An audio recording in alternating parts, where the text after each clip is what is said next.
परिसरातील सर्व शेतकऱ्यांना एक चांगलं मार्गदर्शन मिळावं म्हणून कृषी चर्चासत्राचं आयोजन, वेगवेगळ्या औषध कंपन्यांचं प्रदर्शन या ठिकाणी भरवलं जातं। असा भव्य दिव्य सोहळा आपल्या शेतकऱ्यांसाठी डोमसे परिवार या ठिकाणी आयोजित करीत आले आहे। जय बाबाजी परिवाराचा आज 10वा वर्धापन दिन आपल्या सगळ्यांच्या साक्षीनं या ठिकाणी साजरा होतोय।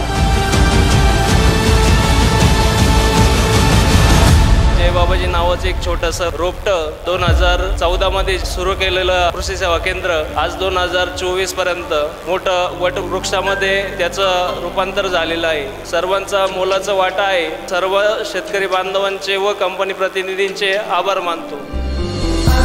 आकाशस्याधिपो विष्णुः अग्निश्चैव महेश्वरी वायो सूर्यक्षितिर्षः जीवनस्य गणाधिपः।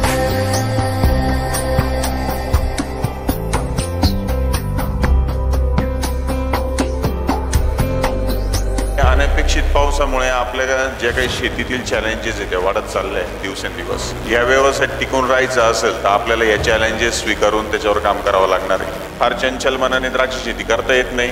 द्राक्ष शेती कायम श्रद्धा आणि सबुरी हे 2 गुणांवरच करता येते। एक तर काम करतोय त्याची श्रद्धा पाहिजे, दुसरी म्हणजे काम करत असताना अपेक्षित रिझल्ट बघण्यासाठी सबुरी लागते। खर्च जर वाचवायचा असेल तर योग्य वेळी योग्य काम करणं एवढं एकमेव सूत्र आहे।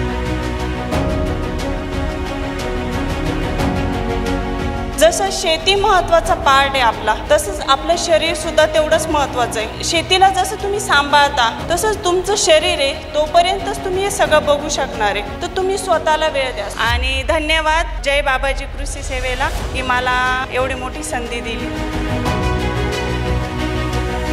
ह्या विश्वामध्ये जर शाश्वत काय असेल तर तो फक्त बदल आहे। जर तुम्ही तुमच्या स्वतःमध्ये काळानुरूप बदल करून घेऊ शकले नाही तर तुम्ही 100% काळाच्या मागे पडणार। ज्या कल्चरल प्रॅक्टिसेस मी 10 वर्षापूर्वी माझ्या बागेमध्ये करत होतो त्यातली एक सिंगल प्रॅक्टिस आज मी माझ्या बागेमध्ये करत नाही।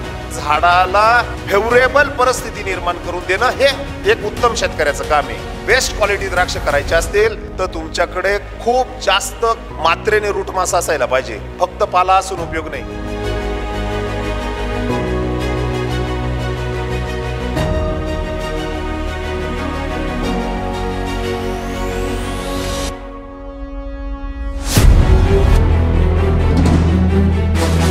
जमीन सगळ्यांकडेच आहे, सगळी एन्व्हायरमेंटची सिच्युएशन सगळ्यांसाठी आहे, सगळा मालाचा भाव सगळ्यांसाठी आहे। तरी पण काही शेतकरी आज करोडपती का आहेत आणि काही शेतकरी त्यांची इन्व्हेस्टमेंट सुद्धा का काढत नाहीये, कारण तो फ्युचर फार्मिंग वर काम करत नाहीये। तो फक्त आज बघतोय तुमचे प्रोडक्ट एवढ्याला विकलं गेलं पाहिजे ही तुमची डिमांड आहे, पण त्या डिमांडच्या तुमच्या सवयी आहेत का? त्या डिमांडचं तुमचं डेडिकेशन आहे का? त्या डिमांडवर तुम्ही डिसिप्लिन करताय का? शेती ही सगळ्यांकडे आहे, फुलते कोणाची? जो स्वतःवर काम करतो। जसं मोठमोठ्या कंपन्यांचे एम्प्लॉई मॅनेजमेंट साठी कॉन्फरन्स मध्ये बसतात तर आपल्या बोर्ड ऑफ डिरेक्टरवर आपली आई, आपले बाबा, आपले आजोबा, आपली बायको, आपला मुलगा, आपल्या घरातली सून, आपल्या घरातली ईच अँड एव्हरी मेंबर हे आपल्या कंपनीचे, आपल्या व्यवसायाचे मेन की आहेत।